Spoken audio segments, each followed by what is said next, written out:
कहानी जनतंत्र की। जी हाँ, आज के इस 10वें एपिसोड में हम जिक्र करने जा रहे हैं कहानी जनतंत्र की।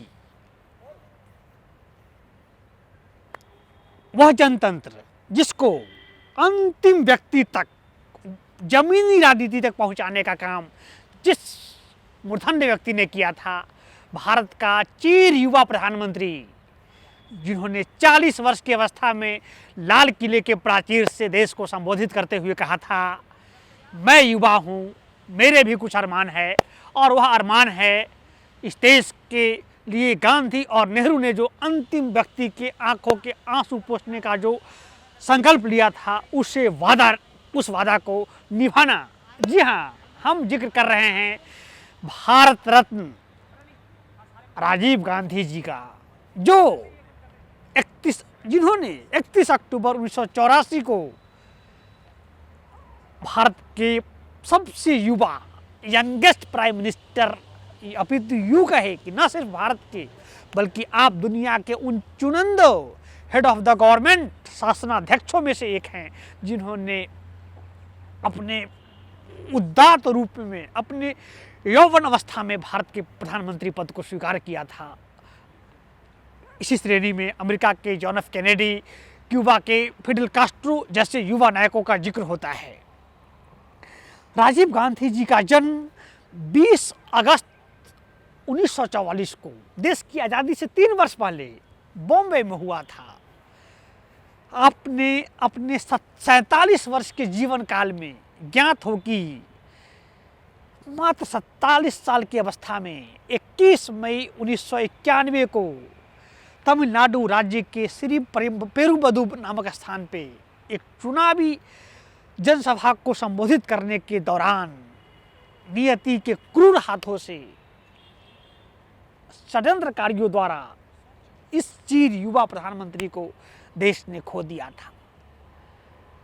बहरहाल हम जिक्र कर रहे हैं राजीव गांधी का उदात्त जीवन। भारत का एकमात्र प्रधानमंत्री, अपने प्रधानमंत्री बनने तक जिसने एक नौकरी की थी, और वह नौकरी थी इंडियन एयरलाइंस के पायलट के रूप में। जी हाँ, आप इंडियन एयरलाइंस के कॉमर्शियल पायलट के रूप में अपने परिवार का जीविकोपार्जन थे। कहते थे कि Rajiv was a family man, Rajiv एक पारिवारिक व्यक्ति हैं जो राजनीति में परिस्थिति, कहते हैं ना कि politics is the art of possibility, जैसा कि ऑटो वान बिस्मार्क कहता है। और ठीक इसी तरह भारत के पूर्व न्यायाधीश MC छागला ने भी कहा था कि राजनीति में कुछ भी असंभव नहीं है, संभव तो है ही, कुछ भी असंभव भी नहीं है। तो राजीव गांधी को परिस्थितियों के कारण राजनीति में आना पड़ा था। राजीव गांधी 16 फरवरी 1981 को औपचारिक रूप से राजनीति में पदार्पण करते हैं। पदार्पण करने के उपरांत अमेठी, उत्तर प्रदेश के अमेठी लोकसभा क्षेत्र से पहली बार सांसद निर्वाचित होते हैं। आपके राजनय, आपकी कुशलता, आपके नीति निर्धारण, आपके डिसीजन मेकिंग की पहली परीक्षा होती है जब वर्ष 1982 में भारत की राजधानी दिल्ली में आयोजित की गई एशियन गेम्स 1982 का सारे एग्जीक्यूटिव, एक तरह से सारे कार्यक्रम की रूपरेखा बनाने का काम आपने किया था। एशियाड 1982 आपके मार्गदर्शन में तैयार हुआ था। उसी एशियाड का जो मैस्कॉट हुआ करता था वह था अप्पू। जी हाँ, दिल्ली का प्रख्यात अप्पू घर, जिसे वर्ष 2009 में बंद कर दिया गया था। अपने सफलतापूर्वक इस एशियाड का संचालन करने के बाद देश के लोगों को एहसास हो गया कि अगर जरूरत पड़ी तो इंदिरा जी के उत्तराधिकारी के रूप में राजीव जी देश को एक उदात्त प्रशासन प्रदान कर सकते हैं। जी हाँ, 31 अक्टूबर, जैसा कि हमने अपने विगत एपिसोडों में जिक्र किया था, 31 अक्टूबर 1984 को श्रीमती इंदिरा गांधी, जिसे कभी प्रधानमंत्री अटल बिहारी वाजपेयी ने देवी कहा था, गॉडेस देवी कहा था, जिनके बारे में D.K. बरुआ ने Indira is India, India is Indira कहा था, उनके काल कबलित होने के बाद इस देश के राष्ट्रपति ज्ञानी जैल सिंह ने राजीव गांधी को प्रधानमंत्री की शपथ दिलाई और बाकी सब इतिहास है। 84 में के दिसंबर में लोकसभा का चुनाव संपन्न होता है।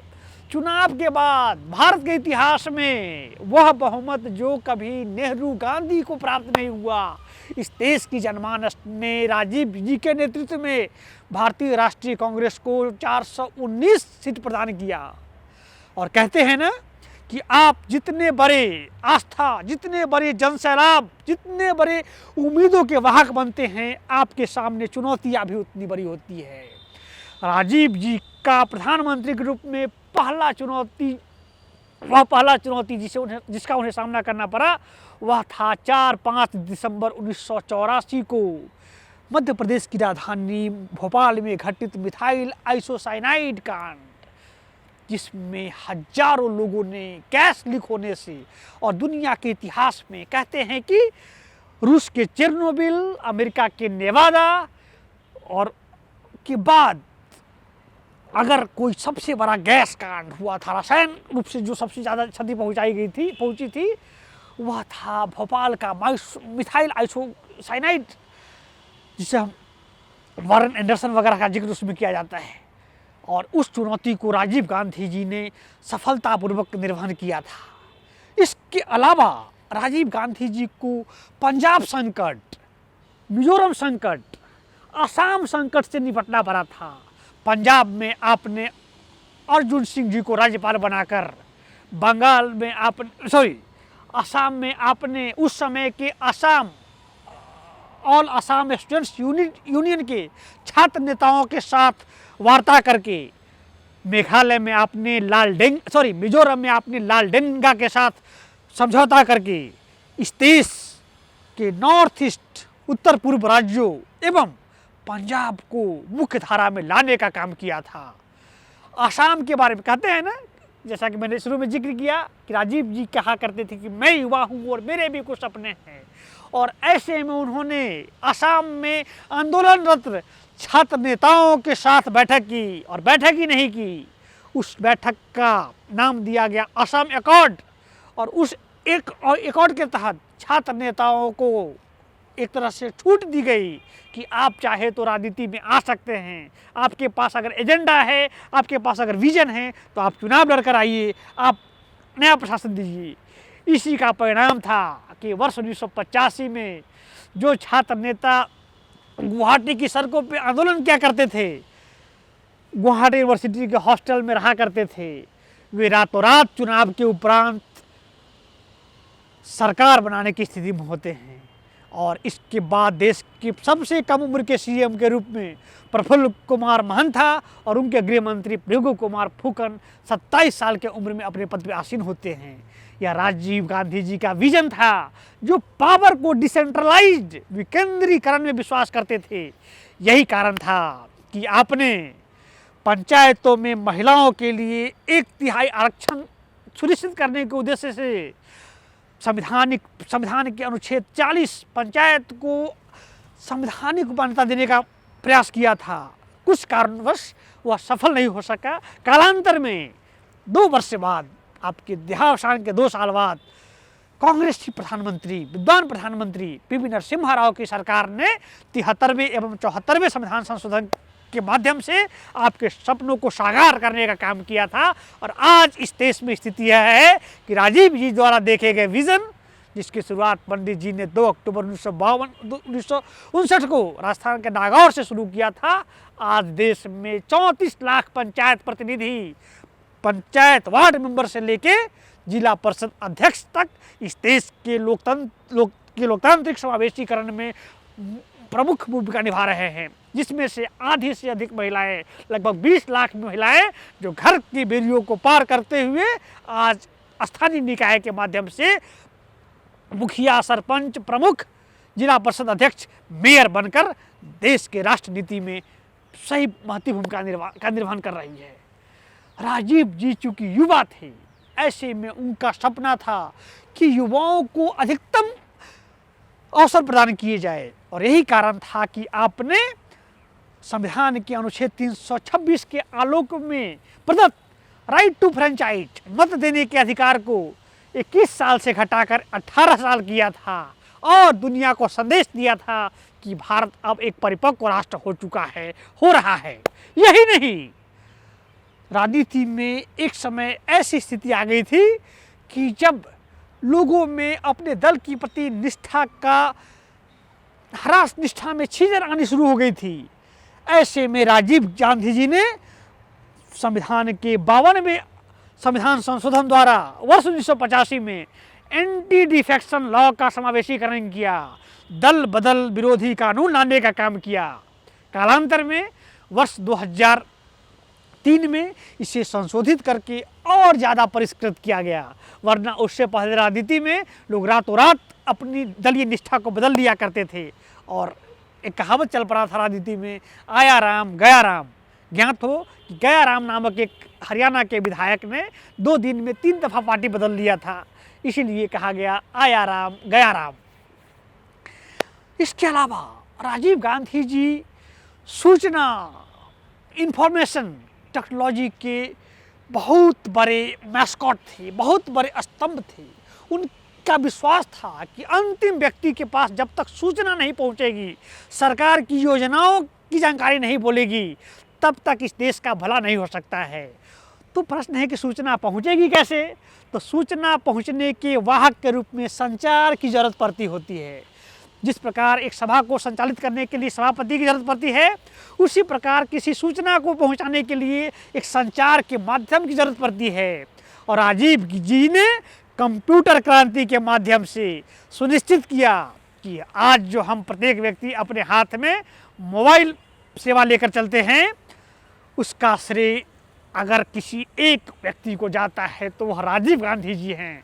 उन्होंने प्रख्यात टेक्नोलॉजी एक्सपर्ट सैम पिट्रोडा को यह दायित्व सौंपा और प्रतिफल यह हुआ कि मई 1995 में भारत में मोबाइल सेवा का आगमन होता है। भारत के तत्कालीन संचार मंत्री पंडित सुखराम शर्मा ने दिल्ली से कलकत्ता के बीच पहली मोबाइल सेवा की शुरुआत की। संचार मंत्री के रूप में सुखराम शर्मा ने बंगाल के तत्कालीन मुख्यमंत्री रहे ज्योति बसु को पहला कॉल किया था। यह राजीव गांधी का विजन था कि आज हम DBT, direct benefit transfer, POS machine, Jandhan Aadhaar और मोबाइल का ट्रिनिटी बनाकर हर व्यक्ति को उसके इनेबल कर चुके हैं। उससे सरकारी योजनाओं का प्रत्यक्ष लाभ प्रदान हो रहा है। अर्थात आज जो हम जीवन जी रहे हैं, आम जनमानस का जो जीवन आसान हुआ है तकनीक के माध्यम से, उसका श्रेय भारत के विजनरी प्रधानमंत्री राजीव, यहाँ तक कि मैं जिक्र करूँ तो हम जिस भवन के प्रारंभ में आज इस कार्यक्रम का आयोजन कर रहे हैं, यह भवन भी राजीव जी के सपनों का भवन था। इस भवन का निर्माण उन्होंने वर्ष 1989 में संपन्न कराया था। यही नहीं, राजीव गांधी जी की लोकप्रियता अंतर्राष्ट्रीय स्तर पर भी इतनी थी, उसकी एक मैं वानगी प्रस्तुत करना चाहूँगा। जब भारत के प्रधानमंत्री के रूप में वर्ष 1988 में आपका चीन का दौरा होता है और चीन का महान नेता, उस समय का सबसे बड़ा नेता जो माओ जेतुंग का उत्तराधिकारी था, डेंग जियाओपिंग, जिसे आधुनिक चीन का निर्माता कहा जाता है, वह राजीव गांधी जी के साथ 5 मिनट तक पर्दे में सैकड़ों मीडिया के सामने हाथ मिलाता है और कहता है, my dear friend Rajiv, you are India's future. मेरे प्यारे राजीव, आपके हाथों में इस देश का भविष्य सुरक्षित है, संरक्षित है। अर्थात राजीव गांधी जी ने एक प्रधानमंत्री के रूप में युवाओं के लिए मतदान करने की उम्र घटाई, पंचायतों को, स्थानीय निकाय को संवैधानिक दर्जा दिलाने का काम किया, साथ ही प्रत्येक व्यक्ति को मुख्य धारा में लाने के लिए, सूचना तकनीक तक पहुंचाने के लिए आईटी रिवॉल्यूशन लाया, कंप्यूटर क्रांति लाया। साथ ही जैसा कि आपने भारतीय राष्ट्रीय कांग्रेस के अध्यक्ष के रूप में कांग्रेस की शताब्दी समारोह को संबोधित करते हुए 28 दिसंबर 1985 को बॉम्बे में कहा था कि जब तक सरकारी योजनाओं का लाभ, सरकारी कार्यक्रमों का निर्धारण हम समाज के अंतिम पायदान पे स्थित व्यक्ति को ध्येय मानकर उससे इनेबल कर कर ट्रांसपेरेंसी लाकर नहीं करेंगे, तब तक हमारे शासन में रहने का कोई मतलब नहीं था। यह आपके सपनों का ही भारत था कि आपके देहावसान के लगभग 1.5 दशक बाद 12 अक्टूबर 2005 को इस देश में सूचना का अधिकार कानून, राइट टू इंफॉर्मेशन एक्ट लागू होता है और आज ट्रांसपेरेंसी, अकाउंटेबिलिटी के माध्यम से हर पद पे निगरानी करने में यह देश सफल रहा है। राजीव गांधी जी को पता था कि इस देश के लोगों को बहुत सारे कारणों से अकारणों से कोर्ट कचहरी वकील की सेवा लेनी पड़ती है और ऐसे में उन्होंने वर्ष 1985 में NALSA, national legal service authority का गठन किया, जिसके माध्यम से राष्ट्रीय विधिक सेवा, राज्य विधिक सेवा, जिला विधिक सेवा प्राधिकार के माध्यम से हर व्यक्ति को निःशुल्क रूप से वकीलों की सेवा मुहैया हो सके। वर्ष 1986 में आपने नई शिक्षा नीति के माध्यम से तत्कालीन शिक्षा मंत्री पीवी नरसिम्हा राव के मार्गदर्शन में तैयार किए गए नई शिक्षा नीति के माध्यम से आपने देश के लोगों को वैज्ञानिक दृष्टिकोण समर्पित करने का कार्य किया था। वर्ष 1989 के चुनाव में राजनीतिक कारणों से आपकी पराजय होती है। पराजय होने के बावजूद भी आप नैतिक रूप से प्रधानमंत्री पद इसलिए ग्रहण नहीं करते हैं कि देश की जनता ने आपको पूर्ण विश्वास नहीं दिया था। यह दूसरी बात है कि उस समय भी आपको 197 सीटें प्राप्त हुई थी। आप भारतवर्ष के सबसे बड़े नेता के रूप में स्थापित हुए थे। वर्ष 1989 से लेकर 90-91 में आप देश विदेश के अंतर्गत राजनीतिक गतिविधियों में सक्रिय थे। बड़ा इंटरेस्टिंग है कि नामीबिया के प्रधानमंत्री के शपथ ग्रहण के समय, ज्ञात हो कि नामीबिया 1990 में आज़ाद हुआ था। राजीव गांधी जी विपक्ष के नेता थे, उन्हें बुलाया गया था। कार्यक्रम के बाद राजीव जी भारतीय विदेश सेवा के अधिकारी रहे। नटवर सिंह जी जो बाद में देश के विदेश मंत्री बनते हैं, और इसका जिक्र नटवर सिंह ने खुद अपनी किताब one life is not enough में किया है कि जब हम नामीबिया में शपथ ग्रहण होने के बाद कल होके किसी रेस्तरां में खाना खाने गए, भोजन करने गए, तो वहाँ लोगों ने देखा कि राजीव जी बैठे हुए हैं, तो वहाँ आसपास के तमाम लोग टेबल पे खड़े हो गए और ताली बजाने लगे। राजीव जी ने पूछा नटवर जी से, why they people are clapping, ये लोग ताली क्यों बजा रहे हैं? नटवर सिंह ने कहा, sir because you are not Natwar Singh.